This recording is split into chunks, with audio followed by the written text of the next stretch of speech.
नमस्कार, स्वागत है आप सभी का हमारे कार्यक्रम संजीवनी में। आपके साथ मैं हूं सोनाली शर्मा। दर्शकों, संजीवनी कार्यक्रम के आज के इस भाग में हम बात करने वाले हैं आंतरिक ऊर्जा या ध्वनि से किस प्रकार से इलाज किया जाता है, उपचार किया जाता है। जैसा कि हम सभी जानते हैं कि आज के समय में हमारा शरीर और खास तौर पर मन कई तरह के विकारों से जूझता है। ऐसे में अपने शरीर को स्वस्थ रखने के लिए और मन को मजबूत रखने के लिए किस प्रकार से ध्वनि के जरिए हम खुद को हील कर सकते हैं, इस विषय पर आज हम बात करने वाले हैं। और इस विषय पर हमें जो जानकारी देने वाले हैं, बेहद खास व्यक्ति, बेहद खास शख्स हमारे साथ स्टूडियो में उपस्थित है। हमारे साथ मोटिवेशनल और स्पिरिचुअल स्पीकर और हीलर श्री अमित कुमार निरंजन जी इस वक्त स्टूडियो में उपस्थित है। चलिए उनका स्वागत करते हैं। निरंजन जी, बहुत बहुत स्वागत आपका हमारे कार्यक्रम में। तो जैसे कि आज का जो हमारा विषय है आंतरिक ऊर्जा, इसके बारे में सबसे पहले बताइए कि निरंजन जी, आंतरिक ऊर्जा होती क्या है और हर व्यक्ति के लिए ये महत्व किस प्रकार से रखती है? आंतरिक ऊर्जा को अगर हम भौतिकवादी विज्ञान का अगर हम सहारा लें तो हम इसको बायो इलेक्ट्रोमैग्नेटिक आप एनर्जी के तौर पे देख सकते हैं। और आध्यात्म के तौर पर इसको फिर हम कहीं बुद्धिज्म में इसको चेतना के तौर पे देखते हैं, सनातन में हम इसको आत्मा के तौर पे देखते हैं, और आप क्रिश्चियनिटी की बात करें तो फिर वहाँ पर इसको हम एक सोल के तौर पे बात करते हैं। तो इसको आप ऐसे समझिए कि जैसे कोई चीज़ ऐसी है जो हमें चला रही होती है या हम जिसके सहारे हम चल रहे होते हैं, लेकिन कई कारणों से प्रकृति के नियम के विरुद्ध जीते जीते हम उसके ऊपर ऐसे आवरण तैयार कर देते हैं कि वे ऊर्जा जो है एक तरह से वो छुप जाती है। इसको एक साधारण तौर पे ऐसे समझें कि जैसे अगर एक टॉर्च जल रही है और हम उसके ऊपर कई ढेर सारे कपड़े चढ़ा दें तो उसकी निश्चित है कि रोशनी, उसका प्रकाश थम जाएगा, रुक जाएगा। अगर हम उस कपड़ों को हटा दें तो उसका जो मूल सोर्स है, जो मूल प्रकाश है, वो हम उसको देख पाएंगे। ऐसे ही जब हम अपनी उस ऊर्जा की ओर काम करते हैं, उसके ऊपर कई आवरण हटाते हैं, तो हमें अपनी उस ऊर्जा का एहसास होने लगता है। तो ना केवल हम खुद को भी उससे हील करते हैं, दूसरों को भी उससे हील कर पाते हैं। बिल्कुल। तो हम ध्वनि की बात कर रहे हैं। ध्वनि के जरिए किस तरह से हम खुद के जो भीतर के विकार होते हैं और मन के विकार, क्योंकि जिस तरह का समय है, तमाम तरह के हम मानसिक रोगों से जूझते हैं, शारीरिक तकलीफ से जूझते हैं, तो किस प्रकार से जो साउंड हीलिंग है, ध्वनि के जरिए हीलिंग, ये क्या है और किस तरह से ये काम करती है? पहले ये समझने की ज़रूरत है कि मन है क्या। मन को लेकर हालांकि अभी तक रिसर्च चल रही है, किसी पुख्ता नतीजे पर अभी कोई पहुंचा नहीं है, लेकिन जितनी भी रिसर्च हैं साइंटिफिक तौर पे, वो ये कि हमारा शरीर कई ढेर सारे सेल्स से बना हुआ है। हर सेल्स के पास एक अपनी मेमोरी होती है। हमारे इस मानव बनने की लाखों साल की एक क्रमिक विकास रहा है, एक प्रक्रिया रही है। उस प्रक्रिया में मानव ने ढेर सारी चुनौतियों का सामना किया है। अगर शुरुआत की बात करें तो मानव का सबसे बड़ा डर होता था किसी जानवर से खुद को खतरा महसूस करना, किसी आग से, किसी आपदा से। तो इस तरह से डर, चिंता, ये सब जो सूक्ष्म चीज़ें हैं, ये मानव के अंदर चेतना के रूप में या आत्मा के रूप में या किसी रूप में इस रूप में संरक्षित होती चलेंगी कि एक भावनात्मक संग्रहित, जिसको हम टूल कहें, जैसे हम लोग अभी जो मेडिकल साइंस है वो कहते हैं कि हाँ ये डीएनए लेवल पे प्रॉब्लम है, इसके जेनेटिक लेवल पे इसकी बीमारी गई है। तो ये जेनेटिक लेवल पर भावनाएं हमारे कई सालों से साथ चल रही हैं। तो इस कारण से हमारी मन की अवस्था भी गड़बड़ा जाती है। और जब हमारे हर मेमोरी में हर सेल्स में जो है मेमोरी सेव हो रही है, तो उनके संग्रह के कारण उसमें जो सूचना संग्रहित हो रही है, उस कारण से हमारा मन तैयार होता है। और फिर मन के अंदर हमें कई ऐसी चीज़ें दिखती हैं जो हमने, शायद हम कहते हैं अरे हमने तो ये देखी नहीं है, लेकिन आपकी हर सेल वो मेमोरी सेव कर रही है। तो उसमें कई ऐसी और चीज़ें सेव हो जाती हैं जो हमें डिस्टर्ब कर रही होती हैं। उनसे हम जानबूझ के हम उनको सेव नहीं करते हैं, लेकिन वो सेव हो जाती हैं। और जब वो हम डिस्टर्ब करते हैं तो हमारे उससे भावना पैदा होने लगती है, हार्मोन चेंज होने लगते हैं। हार्मोन चेंज होने लगेंगे तो आपके खून की गति प्रभावित होने लगी, श्वास की गति प्रभावित होने लगी, अंदर आपके ऑर्गन्स में डिस्टर्बेंस पैदा हो जाएगा, बीमारी होनी शुरू हो जाएगी। तो अगर किसी की आंतरिक परेशानी है या शरीर की ऐसी कोई आंतरिक परेशानी है, तो आप उसके बीमारी पे तो चलो इलाज करिए ही करिए, लेकिन उसके थॉट प्रोसेस पर भी इलाज करिए, जहाँ से वो बीज बोया गया। जब वो थॉट प्रोसेस पर हम इलाज करते हैं तो उसके अंदर की और जो स्थूल बीमारियां हैं उस पर इलाज करना, उसका उपचार करना ज़्यादा आसान हो जाता है। और साउंड पूरे ब्रह्मांड का एक अकेला ऐसा तत्व है जो ठोस, द्रव्य, गैस तीनों अवस्थाओं में ट्रेवल कर सकता है। हमारे शरीर में ठोस भी है, गैस भी है, द्रव्य भी है। तो ये तीनों चीज़ों में एक साथ ट्रेवल कर सकता है।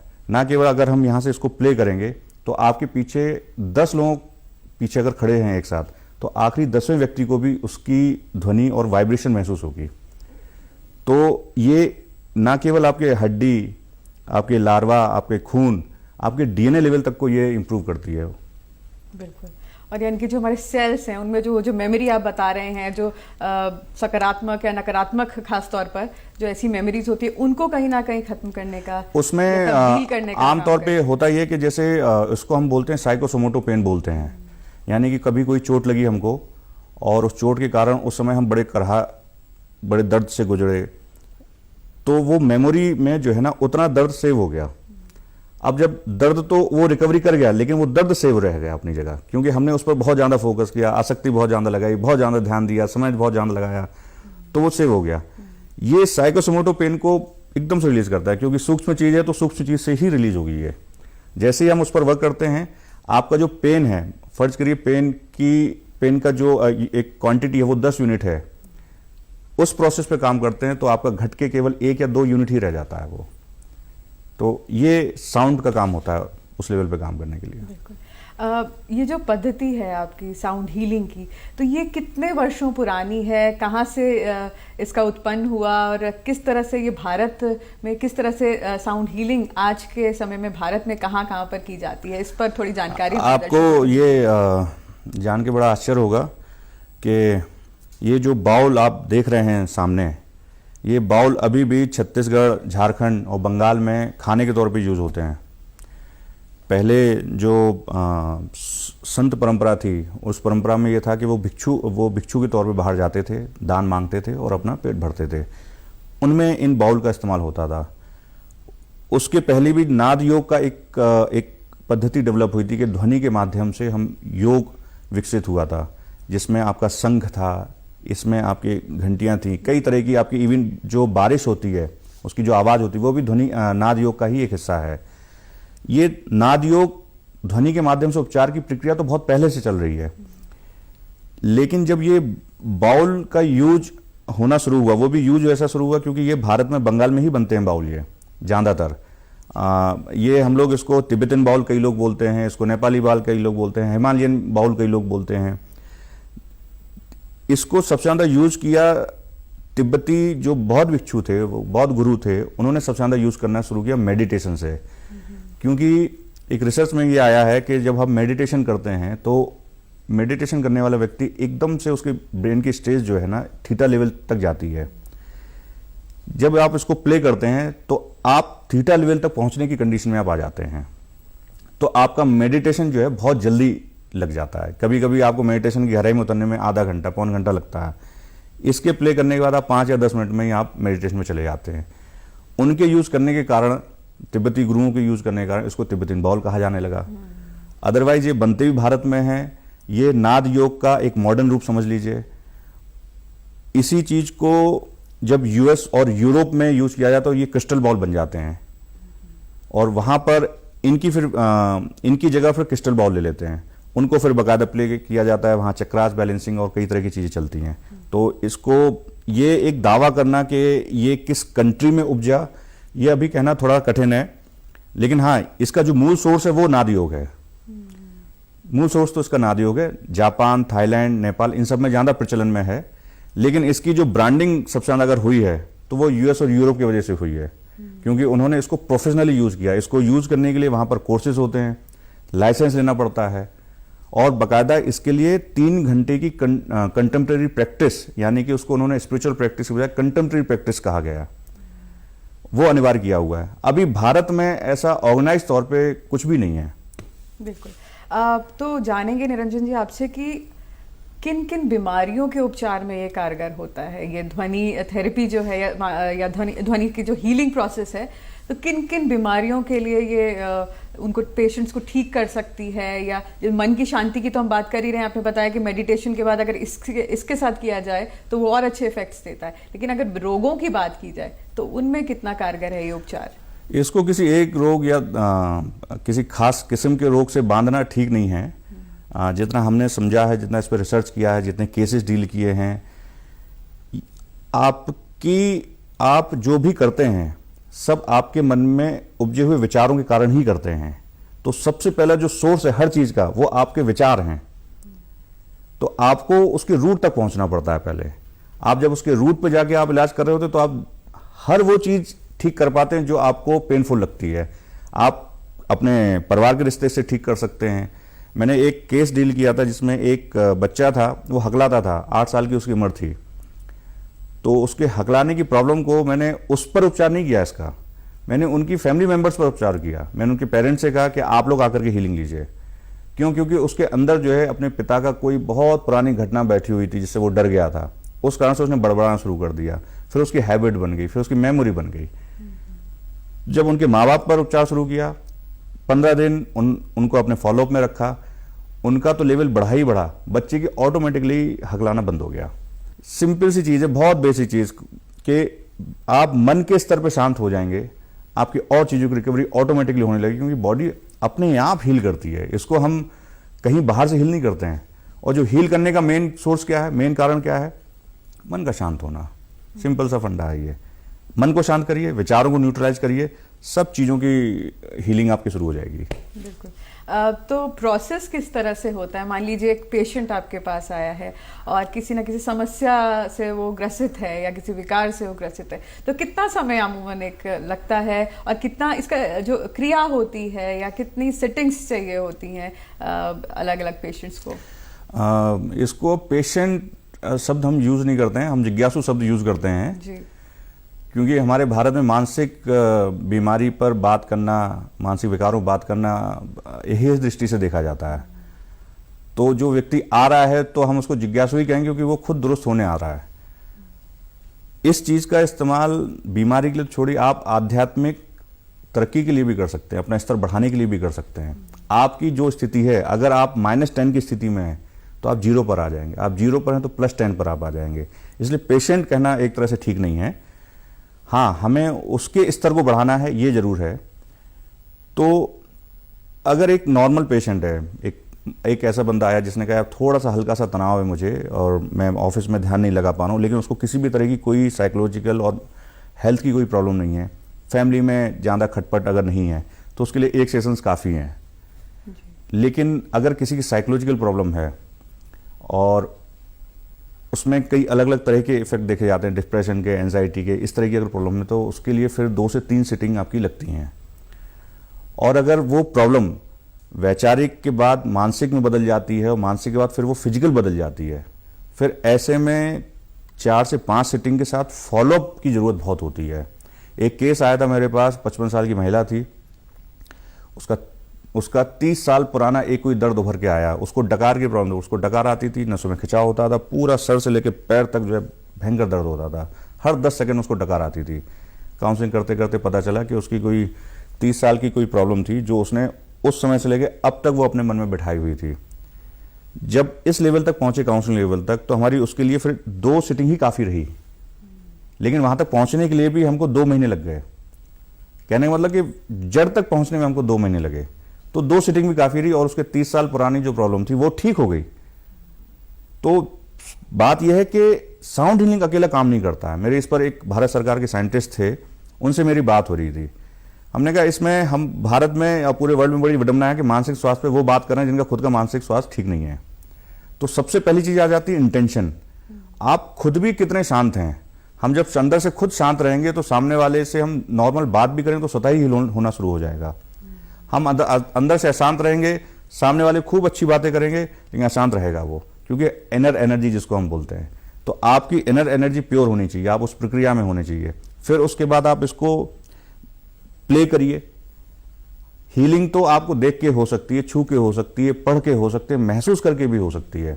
पहली चीज आ जाती है इंटेंशन, फिर ये सेकेंडरी चीज होती है। तो 1 सिटिंग से लेकर के 4 सिटिंग तक और प्लस फॉलोअप, ये बहुत मायने रखता है। और अगर कोई उसकी जड़ तक पहुंचना चाहता है तो पहले तो वो खुद गहराई में जाए, तब वो दूसरे की गहराई में जा पाएगा कि उसकी जड़ है कहाँ पर समस्या की। बिल्कुल। तो सवाल आपसे लगातार पूछती रहूंगी, लेकिन जो ये बॉल्स आपके सामने रखे हैं इनके बारे में कुछ बताइए, और बताइए कि किस तरह से हीलिंग किस तरह से की जाती है, किस तरह से साउंड या ध्वनि या रेजोनेंस इन बॉल्स में से निकलती है, ताकि हमारे दर्शक भी समझ सकें कि वाकई किस तरह से ये चीज़ की जाती है। ये जो आपके सामने 4 बाउल रखे हैं, इनको अलग अलग लोगों ने अलग अलग नाम दिए हैं। कुछ लोग सिद्ध बाउल बोलते हैं, कुछ लोग इनको चक्रास बैलेंस बाउल भी बोलते हैं, लेकिन हम नाम की बजाय इसको ऐसे समझें कि साइंटिफिक तौर पे कि जैसे ये बाउल है, इसका साइज़ बड़ा है आपका और इसकी मोटाई भी काफ़ी है, तो इसके साइज़ और इसकी थिकनेस के हिसाब से इसके साउंड्स और वाइब्रेशन बदल जाते हैं। हम एक ही साउंड बार बार प्ले इसलिए नहीं कर सकते हैं क्योंकि हमारी बॉडी एडजस्ट बहुत जल्दी हो जाती है। एक ही साउंड अगर उसने सुन ली तो एडजस्ट तुरंत हो जाएगी, फिर उसके ऊपर दूसरे साउंड का असर ही नहीं होगा। और फिर एक खास तरह की साउंड, जैसे ये जो आप देख रहे हैं, ये बेल आमतौर पे घरों में होती है, ये सबसे ज़्यादा पावरफुल है। ये अगर घरों से आपको नेगेटिविटी हटानी है तो बहुत तेजी से ये नेगेटिविटी को कैंसिल करती है। लेकिन आप अगर ये कहें कि इसके विकल्प के तौर पे इसको यूज कर पाएंगे तो ऐसा नहीं है, क्योंकि ये नेगेटिविटी को एक सीधे रास्ते में तो कैंसिल कर सकती है, लेकिन दायरा अपना नहीं बढ़ा सकती है। दायरा बढ़ाने के लिए आपको इसकी जरूरत पड़ेगी। जो बड़े बाउल से हम प्ले करते हैं उसको एक तरह से हम लोग ब्लैक साउंड बोलते हैं, क्योंकि इनसे आवाज बहुत ज्यादा निकलती है, वाइब्रेशन बहुत ज्यादा निकलते हैं। इस तरह से आवाज जितना कम होगी वाइब्रेशन उतना ज्यादा होगा, आवाज जितनी ज्यादा होगी वाइब्रेशन उतना कम होगा। मेन इसमें है वाइब्रेशन साउंड से ज्यादा। अब ये सबसे छोटा बाउल है, ये सबसे छोटा बाउल है ये, और इसकी थिकनेस भी इसकी कम है, तो इससे साउंड कम एरिया में निकलेगी लेकिन बहुत डीप जाएगी।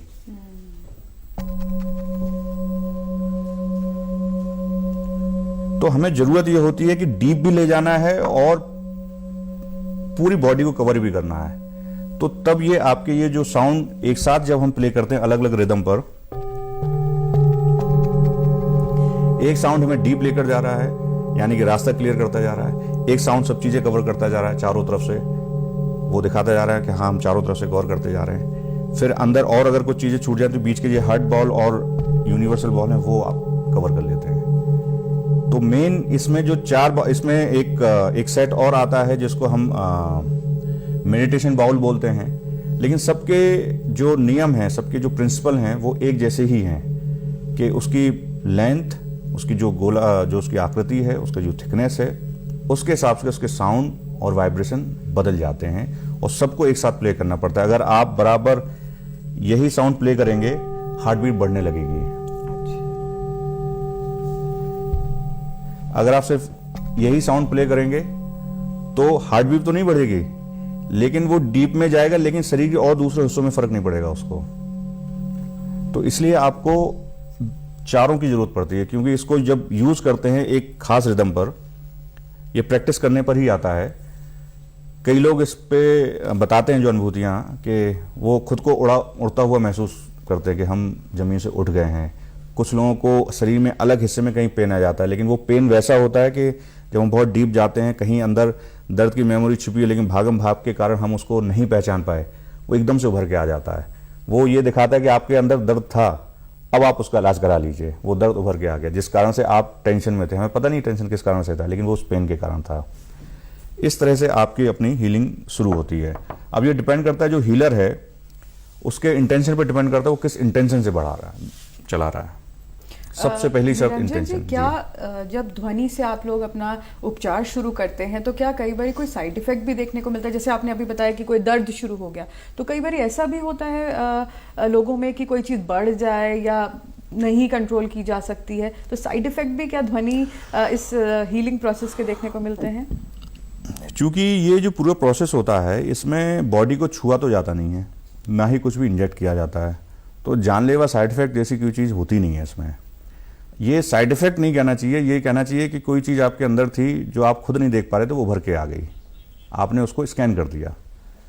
तो हाँ, ये बताने के पहले हमें ज़रूर सामने वाले को अवेयर करना पड़ता है कि इस तरह की अनुभूतियाँ होती हैं, आपको घबराना नहीं है।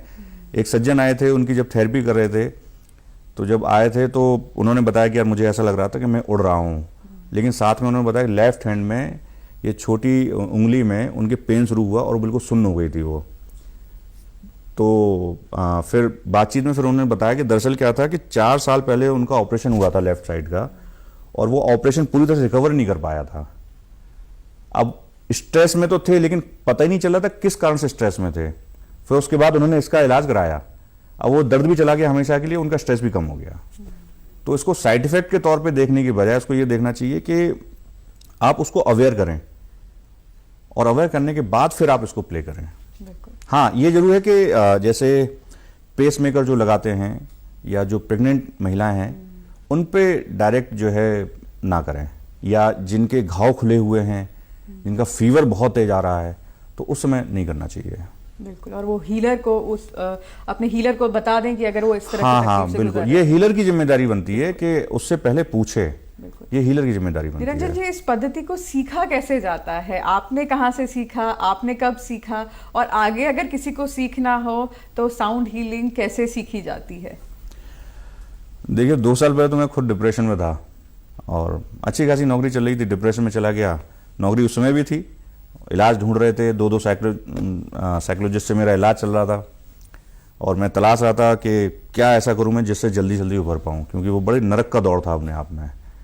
तो कि साउंड हीलिंग के बारे में है, तो जाकर देखा, तो जहां मेरे 2 डॉक्टर्स मेरे इलाज कर रहे थे, हालांकि उन्होंने बहुत मदद की उसमें, उनका अपना एक अलग योगदान है, लेकिन इससे हम एक दिन में एक झटके से बाहर आ गए। जब ये सेशन लिया था उसके ठीक पहले डॉक्टर हमसे बोलते थे, यार रोज जो है ना कम से कम 10-15 मिनट चलो पैदल। हमसे 10-15 मिनट पैदल नहीं चला जाता था। अगले दिन जब इसका सेशन लिया, उसके ठीक अगले दिन हम 4 बजे सुबह उठे, और उस दिन हमने 5 किलोमीटर की दौड़ लगाई थी हमने, और 21 दिन के अंदर हमने हाफ मैराथन दौड़ी थी 105 केजी के वेट के साथ। तो जब इसका असर देखा, फिर थोड़ा सा रुझान हमारा स्पिरिचुअलिटी की तरफ चला गया कि क्यों हम ऐसे नरक में फंस गए थे। करते करते करते करते थोड़ा बुद्धिज़्म से जुड़े, हार्वर्ड यूनिवर्सिटी के गुरु मिले, उनसे काफ़ी चीज़ें सीखी समझी, और फिर उसके बाद ये आया कि अब ऐसा क्या काम हम करें, क्योंकि मानसिक तौर की समस्या सभी के साथ है। कारण पता चल गया, समाधान क्या है, कई चीज़ें और समझी उसमें, और आंतरिक ऊर्जा से उपचार के कई और माध्यम भी थे, उनको भी देखा, समझा, सीखा, लेकिन वो साइंटिफिक तौर पे प्रूव नहीं थे। ये लेकिन काफ़ी हद तक साइंटिफिक तौर पे प्रूव थे। इसको हमने फिर धर्मशाला में एक तिब्बती भिक्षु से सीखा। उसने हमको बताया कि आमतौर पे माना जाता है कि ये इसका किसी धर्म से लेना देना है, तो उन्होंने बताया नहीं, इसका किसी भी बुद्धिज़्म या और किसी धर्म से कोई लेना देना नहीं है, ना इसका ऐसा कहीं है कि ये तिब्बत में कहीं बनते हैं, ऐसा भी कहीं नहीं है। तो वहाँ से हमको जो मिथ थे इसके वो क्लियर हुए। धर्मशाला में सीखने के बाद इसकी खुद प्रैक्टिस शुरू की, और अब तक तकरीबन हम करीब 250 केसेस हम डील कर चुके हैं, और 250 केस में 90% केस ऐसे हैं जो रिलैप्स नहीं हुए हैं। रिलैप्स नहीं होने का मतलब कि वो अपनी अवस्था में वापस नहीं गए, अपने ऑर्बिट को उन्होंने चेंज कर दिया, अब वो अपनी आगे की तरफ बढ़ चुके हैं। क्योंकि मन की इस तरह के उपचार के साथ एक बड़ी समस्या होती है, आप थेरेपी दे देते हैं, हीलिंग दे देते हैं, लेकिन बाद में कुछ दिनों बाद जाकर के फिर वो उसी पुरानी जिंदगी वापस लौट आता है, और वो फिर फंस जाता है। लेकिन हमने जिस तरह से हम लोग काम कर रहे हैं उस पर यह है कि फॉलोअप साथ में रखते हैं, ताकि वो वापस लौट कर ना जाए। सीखने के बाद फिर अब हम तैयारी कर रहे हैं कि इसमें हम कुछ नए लोगों को इसमें जोड़ें।